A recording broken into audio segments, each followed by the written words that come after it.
Bom, galera, a gente vai falar dos carboidratos, então, tá? Aqui acho que agora vocês vão conseguir ver eu escrevendo em cima de boa.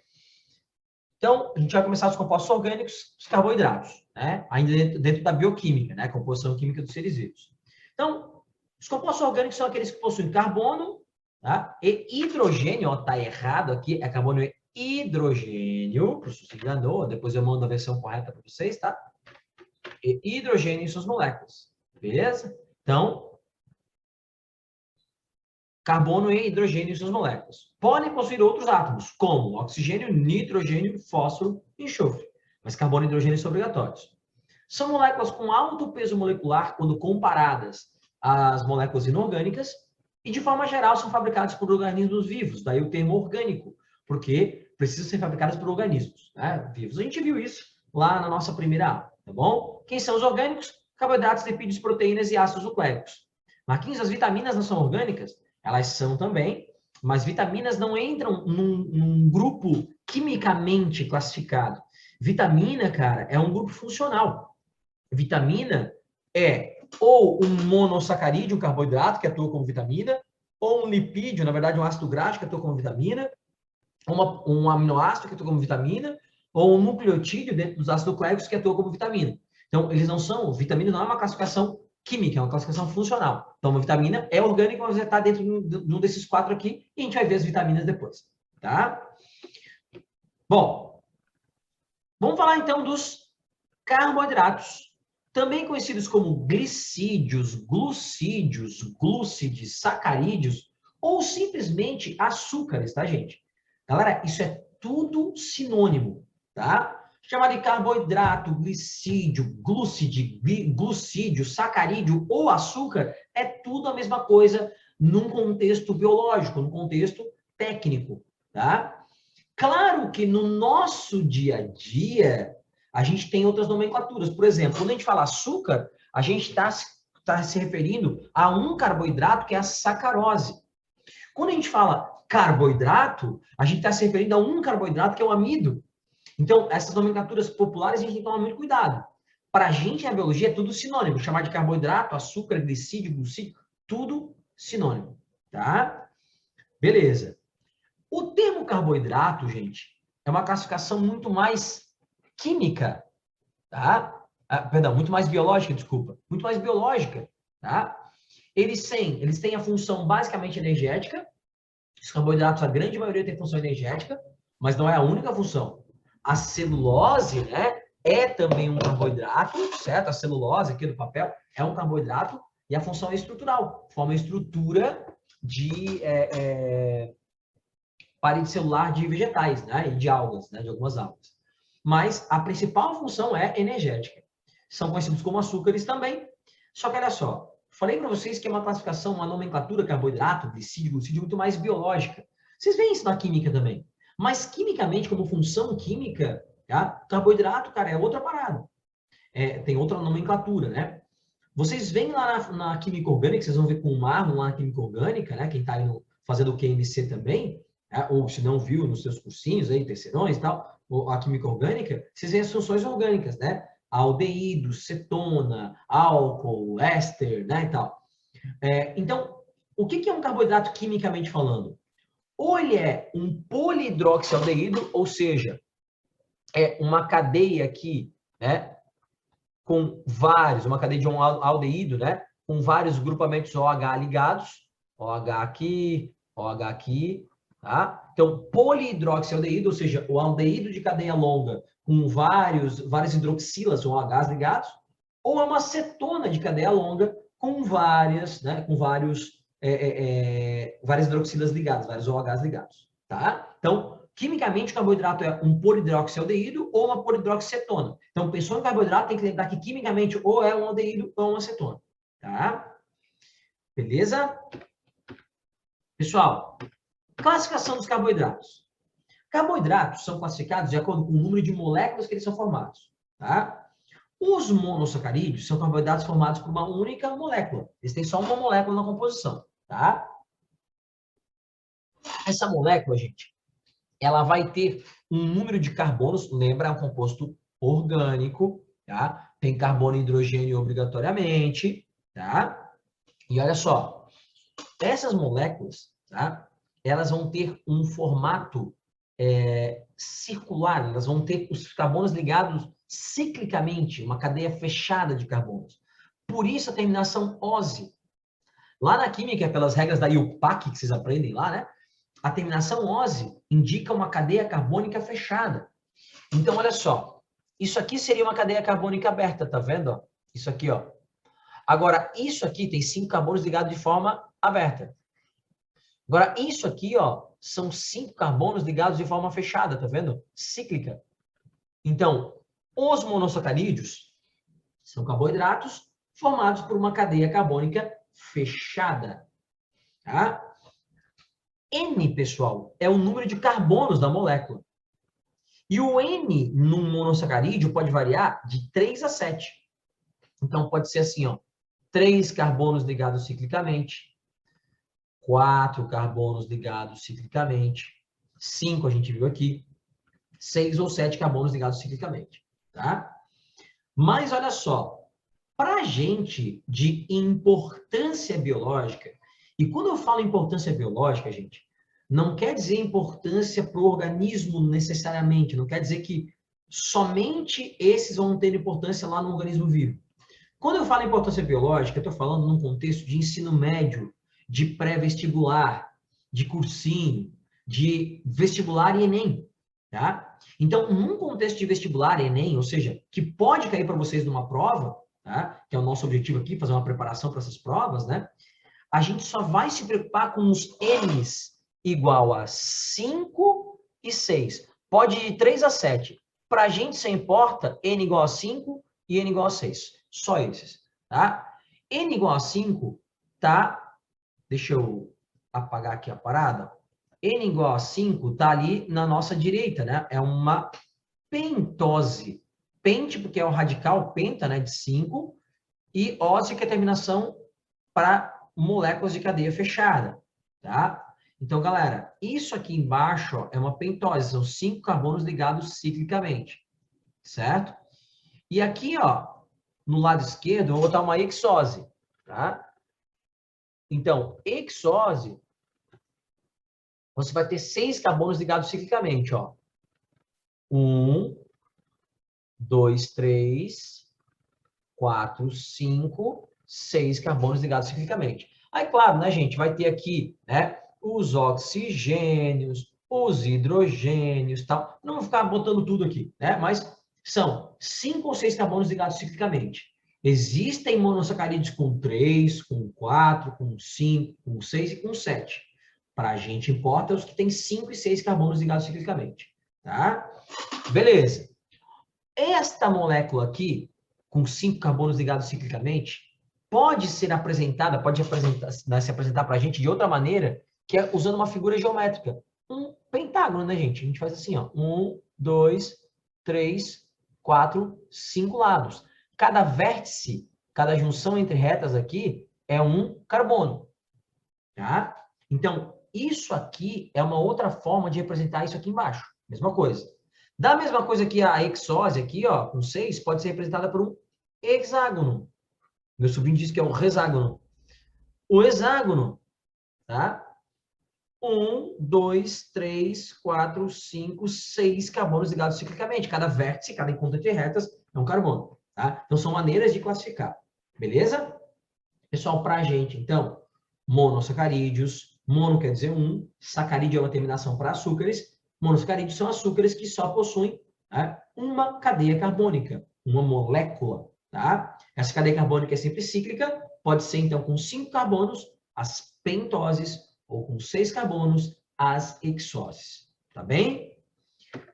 Beleza, galera, tá passando para vocês aí de boa agora? Estão conseguindo ver o que eu estou escrevendo também? Tudo tranquilo aí? Sim. Show de bola. Obrigado, gente. Então tá. Olha só. Monossacarídeos biologicamente importantes. As pentoses, que são açúcares com 5 carbonos ligados ciclicamente. Isso aqui é só, eles são ligados ciclicamente, tá, gente? Isso aqui é só uma representação, né? Olha só. A primeira pentose que a gente vê chama-se ribose.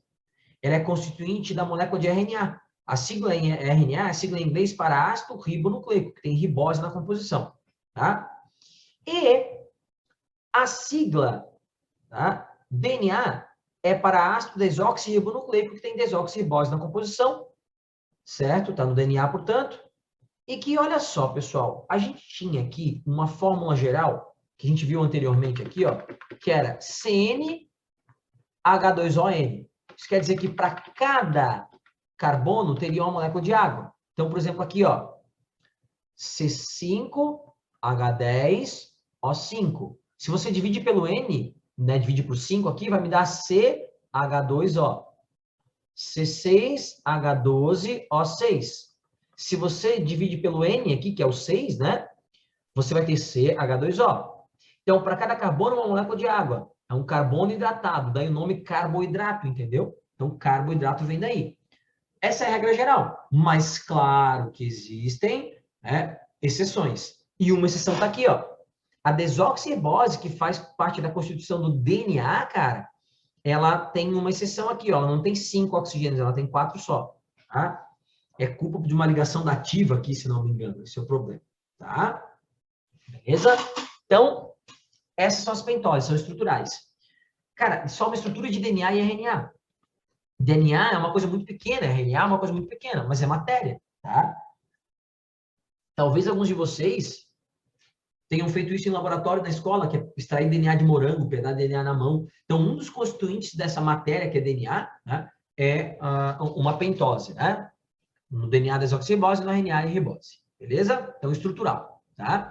Lembra que a gente falou que é uma parada estrutural? A gente falou na aula passada, né? Pegar aqui na minha sala, né? O que é estrutural aqui da sala, né? Da minha casa? Ah, tijolo, viga de ferro, concreto, isso é estrutural. O ar-condicionado, a lâmpada, eles são funcionais, não fazem parte da estrutura. Então, ser estrutural é primordial para a estrutura existir, tá? Beleza.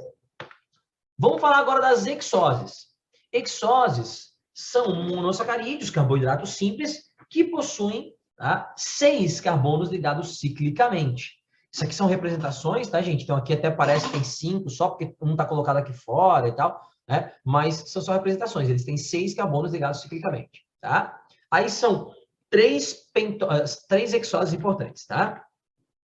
Todas elas têm a mesma fórmula molecular, C6H12O6. O que muda é a posição de átomos ligados aqui. A gente vai falar um pouquinho mais sobre isso, tá? Mas a fórmula molecular é a mesma nas 3. Quem são? A glicose, a galactose e a frutose, tá? São as 3 exoses importantes, certo? Pessoal, a frutose, tá? Ela é um pouquinho diferente das outras duas. Mas da glicose para a galactose muda a posição das hidroxilas. Tá vendo aqui, ó? Aqui, ó, hidrogênio, hidrogênio em cima, hidroxila, hidroxila embaixo. Aqui inverte, ó. Hidroxila, hidroxila em cima, hidrogênio, hidrogênio embaixo. Tá vendo? Então tem uma pequena diferença, assim, no posicionamento das duas só. Tá? Então, essas são as 3 exoses e as 3 têm função energética, tá, pessoal? A gente fala muito da glicose, né? A glicose entra na célula e vai ser oxidada lá pelo oxigênio para a respiração celular. A glicose não sei o quê. Cara, mas não é só a glicose. A tua célula pode usar como energia lá, como substrato para a respiração celular, a glicose, a frutose ou a galactose. A gente fala muito da glicose porque ela é mais comum mesmo, tá? Mas não precisa ser necessariamente a glicose. Frutose e galactose são usadas também. Por exemplo, tá? Eu imagino que ninguém aqui está focando na UDESC, né? Mas a UDESC já perguntou 2 vezes, cara, e isso pode aparecer em outros vestibulares, qual é um monossacarídeo que está em grande quantidade no esperma para servir de nutrição para o espermatozoide? É frutose. O espermatozoide precisa de energia rápida, ele usa frutose. Não tem glicose ali, tem frutose. Né? Então, qualquer um desses 3 monossacarídeos aí pode servir, né, como substrato para a respiração celular lá dentro das células, tá? Olha só, pessoal, toma cuidado com isso aqui, ó. Dextrose é só uma nomenclatura comercial para glicose. Então, quando você vê que num produto lá no supermercado, né? Se comprou, tá escrito que tem dextrose, o cara tá tentando te enrolar, porque tem um monte de glicose. É calórico pra caramba. Tá?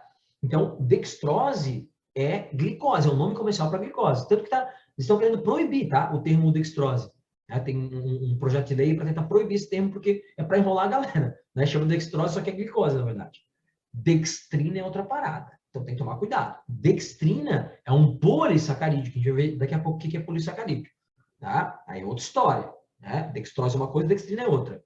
E maltodextrina é um suplemento alimentar feito com maltose, que é um disacarídeo que a gente já vai ver, e dextrina. Então, só toma cuidado, que dextrina e dextrose não são a mesma coisa. Tá?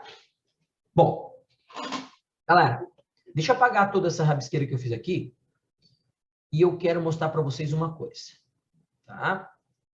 Olha só, nós vamos falar agora dos disacarídeos.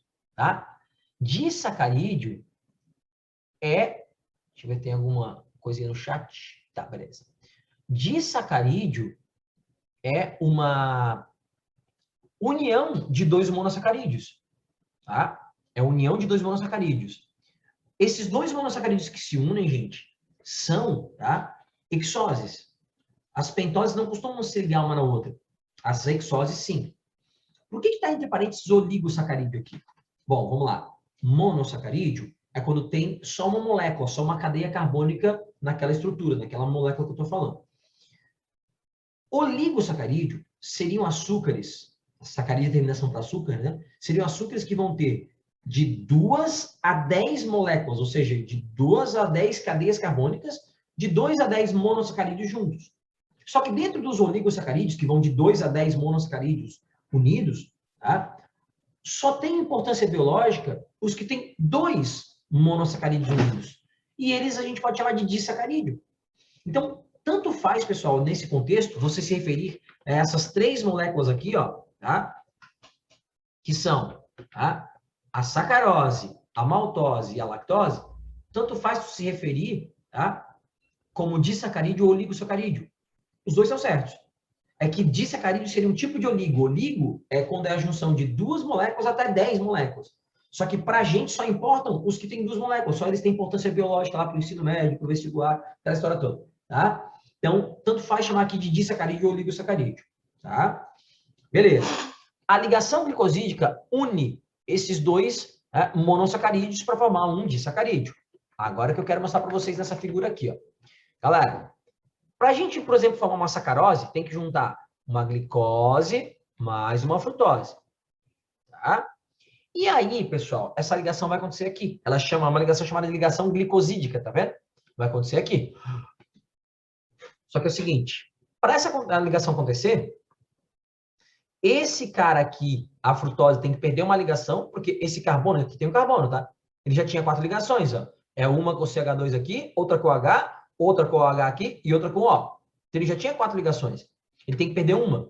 Dessas ligações que ele está fazendo com oxigênio, tá? Com hidro... Aqui, ó, qual que é a mais fraca dele? Essa aqui, ó, com H. Esse aqui perde um H, tá? E aí, esse outro aqui também tem que perder uma ligação. E ele perde um OH. Então, uma das moléculas envolvidas perde um OH. A outra perde um H. H mais O, H2O. Ou seja, para poder fazer essa ligação aqui, esse cara perde um H, esse cara perde um OH. Forma água. Nós chamamos isso, pessoal, de síntese por desidratação. Eu até comentei isso na nossa aula presencial, quem estava lá na aula presencial, e eu usei aminoácido como exemplo. Só que, na verdade, cara, todas as moléculas orgânicas que o teu organismo vai fabricar, vai acontecer isso aqui. Para você ligar um aminoácido no outro formar uma proteína, para fazer a ligação nos 2 aminoácidos, um aminoácido perde um H, outro perde um H. Desidrata as moléculas envolvidas. Essa água vai para você. Essa água fica no teu organismo, mas tu desidrata as 2 moléculas envolvidas, tá? Para você fazer a ligação de 2 monossacarídeos formar um disacarídeo, desidrata as moléculas envolvidas. A gente chama de síntese por desidratação. Para você fabricar lá um lipídio, ligar um ácido graxo num glicerol, também acontece isso aqui. Então, para qualquer síntese, né, fabricação de molécula orgânica no nosso organismo, vai ter a desidratação das subunidades envolvidas. Tá? Então, a gente chama de síntese por desidratação. Beleza? Sempre assim. Então, quais são os 3 disacarídeos de importância biológica? A sacarose é o açúcar que a gente chama comercialmente de açúcar. Tá? A sacarose, gente, ela é a junção de uma glicose mais uma frutose. Esse é o principal açúcar que é problema para um diabético. Não que o diabético possa exagerar nos outros açúcares, não pode, nos outros carboidratos, não pode, tá? Mas o grande problema, o maior problema para um diabético é a sacarose, porque o aproveitamento que o teu organismo faz da sacarose é muito grande, né? Ele aproveita praticamente tudo, né? Digere praticamente tudo, aproveita tudo, tá?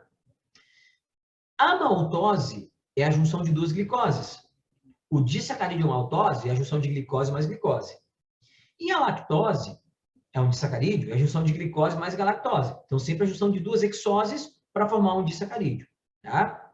Lá por ligação glicosídica sempre, tá? Bom, os disacarídeos, né? É você pegar duas hexoses aqui, né? Vai pegar uma molécula de hexose aqui, ou ligar em outra molécula de hexose aqui, né? Isso forma um disacarídeo. O disacarídeo, assim, cara, é grande demais para entrar na célula, tá? Então, tu precisa quebrar a ligação glicosídica, quando tu consome um desses açúcares aqui, tá? Quebrar a ligação glicosídica para poder absorver os monossacarídeos. Os monossacarídeos são suficientemente pequenos para entrar na célula por difusão facilitada. Os disacarídeos não entram na célula, tá? Eles são muito grandes. Então, tu vai ter uma enzima chamada sacarase ou sucrase, né? Que a gente vai ver depois lá na aula do sistema digestório. A sacarase ou sucrase quebra a sacarose em glicose mais frutose, para a gente absorver as duas, né? A maltase é a enzima que quebra a maltose em duas glicoses, e a lactase é a enzima que quebra, tá? a lactose em glicose mais galactose para poder absorver, tá? Então, vamos lá. O que é malteação ou maltagem?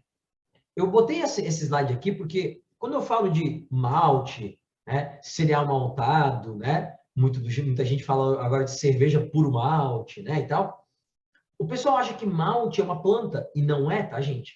Malte é um açúcar e o termo malte no produto que a gente usa para fabricar cerveja, cara, ele aparece por um motivo, porque é uma semente cheia de malte, do carboidrato, né, do disacarídeo malte, né, maltose. Só que como é que você gera, né, esse malte que a gente chama? Malte é um processo que se faz de malteação ou maltagem com uma semente, geralmente com cevada, pode ser com trigo também, tá? Então você pega essa cevada e lá dentro tem um embrião, lá na sementinha, né? Vai ter um embriãozinho que vai virar um novo animalzinho, e ao redor desse embrião, o que tem aqui em volta, cara? É amido, que é polissacarídeo. Quando o embriãozinho começa a germinar e vai virar uma plantinha, ele começa a liberar enzimas que quebram o amido, que é um polissacarídeo, que a gente já vai falar, em disacarídeos, em maltes, maltoses.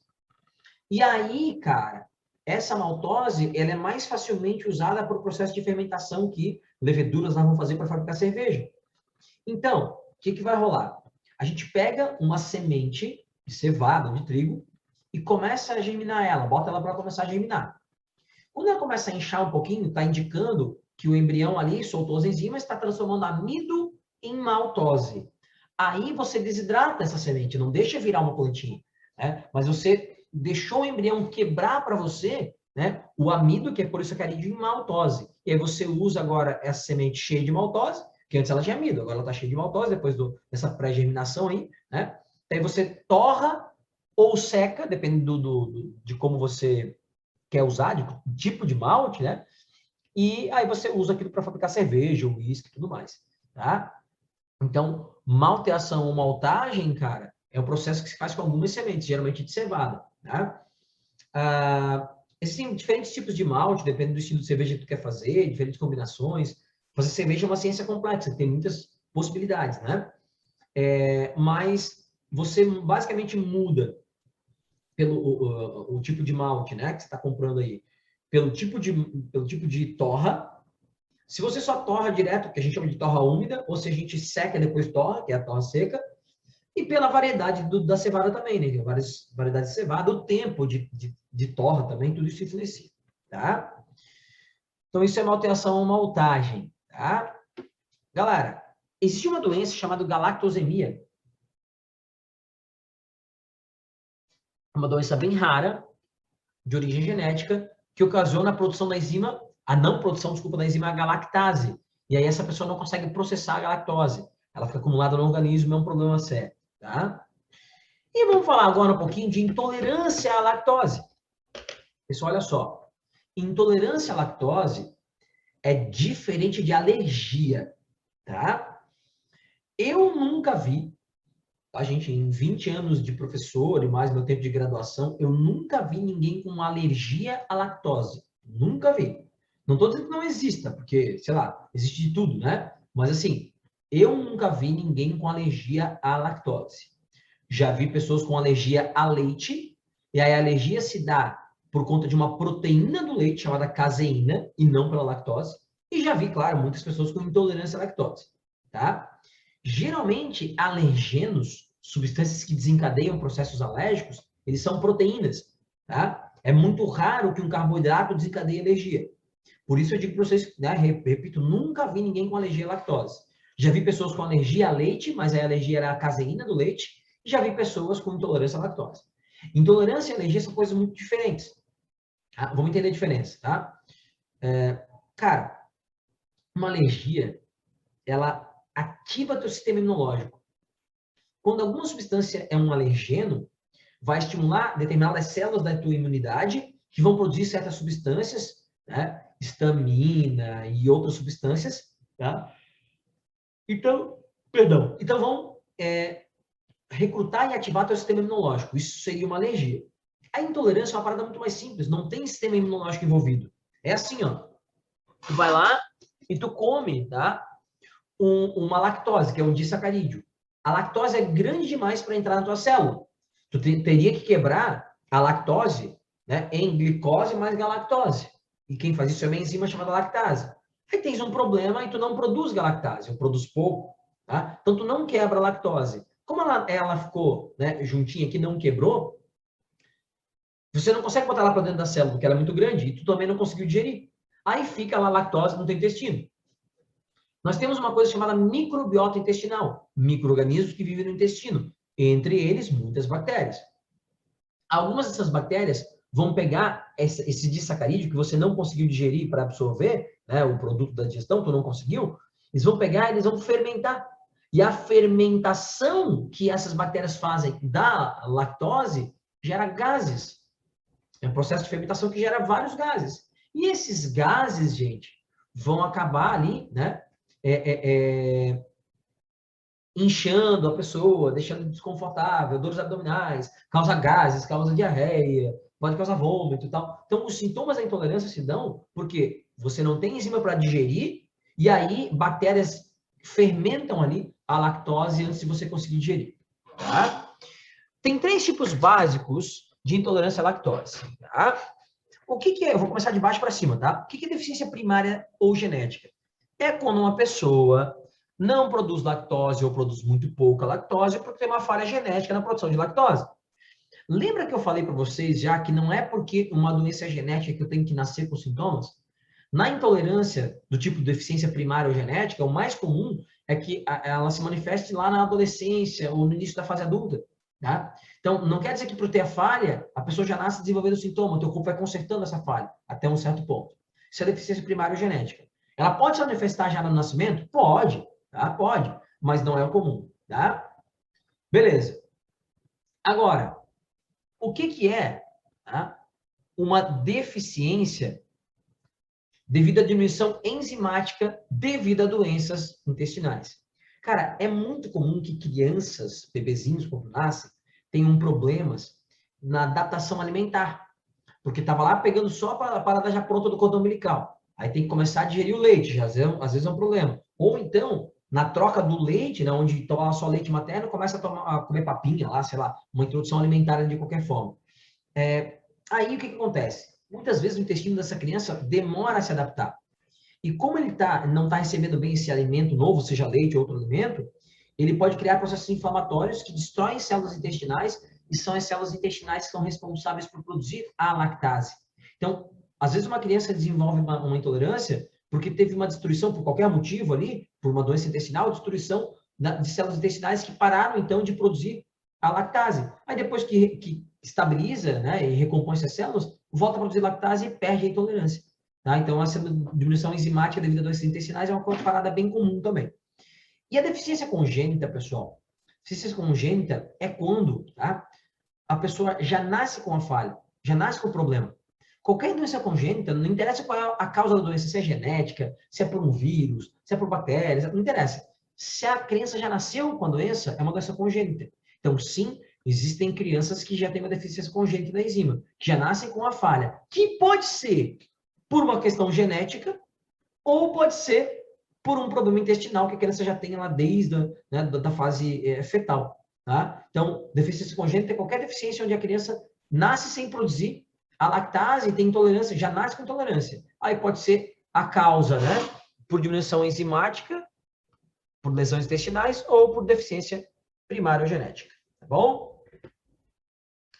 Galera, eu falei para vocês que não existe alergia à lactose, mas existe alergia à caseína do leite, né? O que acontece? O leite, na forma geral, tem dois tipos de caseína, A1 e A2, são os dois tipos de caseína.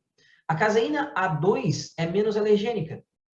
Então, vacas com genoma A2 A2, porque é uma herança com dois alelos, A1 e A2, e sem relação de dominância. Então, se a vaca é A1 A1, ela só produz a proteína, a caseína A1. Se ela é A1 A2, ela produz as duas, A1 e A2.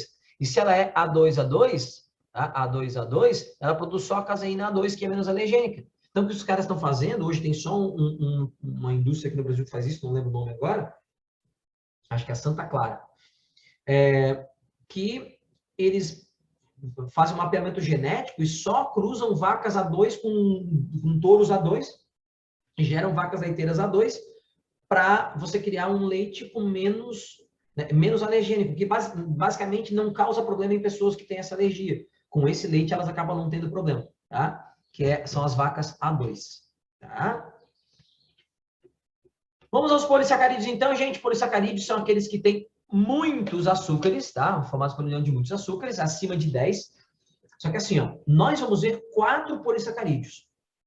E os 4 polissacarídeos que a gente vai ver, todos eles são formados por milhares de moléculas de monossacarídeos unidos. Milhares. Tá? Um vai ser 1.400, outro vai ser 14.000, 30.000. Não precisa saber quantos são, tá, gente? Não precisa saber a quantidade. Mas tem que saber que, né, milhares, tá? Outra coisa. Para a gente, os 4 polissacarídeos de importância biológica, todos vão ser diferentes combinações de glicose, tá, pessoal? Um vai ser 14.000 glicoses, outro vai ser 1.400 glicoses. Os monossacarídeos envolvidos é sempre glicose. Não que só existam polissacarídeos formados por glicoses, não é isso. Mas os 4 de importância biológica, sim. Os monossacarídeos envolvidos são as glicoses, tá? Então, ó, por que eu tô falando isso? É comum uma pergunta assim nos vestibulares, ó. Qual é o produto da hidrólise de um polissacarídeo? Hidrólise é digestão, né? O produto da hidrólise de um polissacarídeo é, tá? Glicose sempre, tá? O amido é uma reserva energética dos vegetais, é um polissacarídeo de reserva energética dos vegetais, tá? Tipo, uma planta tá lá fazendo fotossíntese gerando glicose, tá? A glicose que é gerada e que não é utilizada diretamente pela planta, que a planta pode armazenar, ela então armazena ligando uma glicose na outra, formando um polissacarídeo de reserva, o amido, que fica armazenado na raiz ou no caule, tá? Depende da planta. Tá? Então, amido, gente, é uma reserva energética dos vegetais. Se o vegetal ficar muito tempo sem fazer fotossíntese, se lá tem pouca água, pouca luz e tal, ela vai usar essa reserva energética ali armazenada na forma de amido. Né? É uma gordurinha do vegetal, que não é gordura, né? É um amido, mas é uma reserva energética dos vegetais. Tá? Celulose é um polissacarídeo que forma a parede celular de células vegetais, a estrutura em vegetais, então. Então, a celulose, gente, ela forma estrutura em vegetais, tá? Em célula vegetal. Um detalhe bem importante é que a celulose vai estar na parede celular de alguns vegetais, aliás, de todos os vegetais, desculpa, e de algumas algas, e a celulose não é digerida por mamífero. Nenhum mamífero tem enzima para digestão de celulose. Então, quando a gente come celulose, vai lá, come folha, é basicamente celulose. Você aproveita, né, sais minerais, vitaminas lá, que são nutrientes que a gente não precisa digerir, vamos falar disso depois. Você aproveita também, tá? Fibras alimentares, que fibra tu não vai digerir, né, mas são importantes que você tenha essas fibras alimentares no teu organismo. são importantes, a gente vai ver lá na aula de sistema digestório a importância delas para a digestão como um todo, né? Então, você não vai digerir como caloria, não vai gerar caloria, mas é importante comer folha, que é celulose, porque tu precisa das fibras, dos sais minerais e vitaminas que tem lá, e tu não precisa digerir, realmente, a gente não digere celulose, tá? Agora, um animal que se alimenta só de celulose, tipo um mamífero, né, que se alimenta só de celulose, tipo uma vaca, né, uma girafa, eles vão ter associados ao seu intestino, ao seu estômago ou intestino, depende do animal, micro-organismos que digerem celulose para eles. Eles não conseguem digerir, mas eles têm micro-organismos associados no intestino deles ou no estômago deles que digerem celulose para eles. Por isso que eles podem comer só folha. A gente não pode, tá, pessoal? Ninguém vai ver só de alface, porque senão a caloria ali é zero. Tá? Mas uma vaca ou uma girafa consegue que tem quem faça a digestão da celulose para eles, micro-organismos ali na microbiota deles. Tá? Galera, o glicogênio é uma reserva energética nos animais e nos fungos. Ah, Marquinhos, a nossa reserva energética não é gordura? Cara, a gordura é uma reserva energética em segundo plano. Quando você fica muito tempo sem comer, primeiro tu vai usar glicogênio, que é um polissacarídeo que, quando você come muita glicose, come muita coisa, gera muita glicose, você transforma parte dessa glicose em glicogênio. Aí primeiro você vai usar glicogênio que está armazenado no fígado e nos músculos, depois você vai usar gordura. Tá? Então, glicogênio é a nossa reserva energética e dos fungos também. Certo? E a quitina, cara, é o último polissacarídeo que ele é estrutural. Ele forma estrutura, tá, de parede celular de fungos e o exoesqueleto, né, o esqueleto externo de artrópodes, certo? Como do camarãozinho milanesa aqui, ó. Tá? Esse aqui, na verdade, é alho e óleo, né? Galera, um detalhe importante é que, enquanto os outros que a gente viu até agora, tá? Amido, glicogênio, celulose, eram só glicoses. Ah, um tem 30 mil glicoses, outro tem 1.400 glicoses. Eram só glicoses. Tá? A quitina, além dos glicoses, ela vai ter grudadas nas glicoses, tá? Grupamentos amina, NH2. Certo? NH2. Tá bom? Então, a quitina é um polissacarídeo de estrutura, né? Em fungos e em artrópodes, né? Exoesqueleto de artrópodes e parede celular de fungos. Aí, só para terminar, gente, ó. Polissacarídeos simples e complexos. A gente está falando de polissacarídeos. Os simples são aqueles formados somente por monossacarídeos, diferentes quantidades de monossacarídeos. Tá? E aí, os simples podem ser homopolímeros ou heteropolímeros. O que é isso? Homopolímeros são os três que a gente viu ali. Amido, glicogênio, celulose, que é tudo só glicose. É homopolímero porque os monossacarídeos que compõem eles são sempre os mesmos. Tá? Tudo glicose. Tá? Heteropolímero seria se fosse formado por glicose mais frutose, glicose mais galactose. Tá? Aí seria heteropolímero. Mas os simples que a gente viu, os simples são amido, glicogênio e celulose que tem só glicose. Eles são homopolímeros, são só glicose, tá? Só monossacarídeos e só glicose, homopolímeros. Os complexos vão ter outros compostos além dos monossacarídeos, como, por exemplo, tá? A quitina, que tem glicoses e aminas, tá? Aí a gente vai ter, ó, por exemplo, glicoproteína. É uma proteína associada a um glicídio associado a uma proteína. Então, é um polissacarídeo complexo, né? Por exemplo, imunoglobulina, anticorpo, é glicoproteína, né? Então, é glicídio associado à proteína. Tem proteína ligada nesse polissacarídeo. Então, é complexo, tá bom? Ó. Então, o primeiro aqui, da UDESC, ó, de 2016. Galera, a prova da UDESC é uma prova que o pessoal não dá a devida importância. Tem questões muito legais da biologia da UDESC, tá? Claro que sempre tem uma questão meio boba e tal. Às vezes tem umas bem... Tem sempre... As questões de genética sempre envolvendo muita matemática, às vezes mais ligada à matemática do que à genética, inclusive, tá? Mas para quem quer pegar uma prova diferente para estudar, as provas da UDESC são provas boas, tá? Então, vamos lá. Na composição química das células, um constituinte de extrema importância são os glicídios, também chamados de açúcares ou carboidratos. Analise as proporções com relação a essas moléculas. 1. Algumas são fonte primária de energia para as células e outras atuam como reserva dessa energia. Isso é verdade. A glicose é uma fonte primária de energia. Tá? O glicogênio é uma reserva energética. Então, verdade. Tá? 2. Alguns glicídios são importantes para a formação dos ácidos nucleicos. Sim, as pentoses. Né? 3. Como exemplo dessas moléculas, né, os carboidratos, pode-se citar a glicose, o amido, o glicogênio e a celulose. Verdade. 4. além de função energética, elas podem ter função estrutural, papel estrutural em algumas células, como lá a celulose, né, que é estrutura de parede celular verdadeira, todas verdadeiras então, tá? Aqui a gente tem uma questãozinha da UEM. Carboidratos, glicídios ou hidratos de carbono são moléculas orgânicas constituídas fundamentalmente por átomos de carbono, hidrogênio e oxigênio, ou seja, são derivados de hidrocarbonetos, né? Sobre essas moléculas, é correto afirmar que 1. Os monossacarídeos mais abundantes dos seres vivos são as hexoses, frutose, galactose e glicose, que, quando degradadas, liberam energia para uso imediato. Tá? Essa é verdadeira. E eles são os que são mais abundantes, né, no nosso organismo, porque eles estão lá servindo como energia para as células. Tá? Então, verdadeiro. 2. A ribose e a desoxirribose são polissacarídeos que compõem os ácidos nucleicos. Cara, por que isso aqui está errado? Ó? Por conta dessa palavra aqui, ó. Polissacarídeo. Polissacarídeo. É monossacarídeo, né, gente? Se tivesse escrito monossacarídeo ao invés de poli, estaria correto. Porque compõe ácido nucleico, né? Não sei se vocês lembram daquele esqueminha de ácidos nucleicos, a gente vai ver isso depois, né? É formado por um nucleotídeo, né? O nucleotídeo tem um fosfato, uma pentose e uma base nitrogenada. Então, a pentose aqui é um monossacarídeo, né? Só botar meu microfonezinho aqui. Ele é tão bom que mesmo em cima da mesa ele capta bem, né? Mas vou botar aqui para ficar melhorzinho. Tá? Vamos lá. 4. A quitina é um polissacarídeo que constitui o exoesqueleto dos artrópodes e apresenta átomos de nitrogênio em sua molécula. Verdade, né? Tem amina na quitina, lembra? Então tem átomos de nitrogênio, né? Amina é NH2. 8. A maioria dos carboidratos apresenta função energética, como a celulose e a quitina. Entretanto, alguns podem apresentar função estrutural, como o amido e o glicogênio. Notaram que está trocado, gente? Está invertido? Né? Celulose e quitina tem função estrutural. E glicogênio e amido tem função energética, então está invertido, né?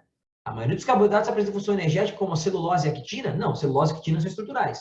Entretanto, alguns podem apresentar função estrutural, como amido e glicogênio? Não, amido e glicogênio são energéticos. Então está invertido, a 8 é falsa. 16. Os animais apresentam grande capacidade de estocagem de carboidratos, quando comparados às plantas que armazenam apenas lipídios.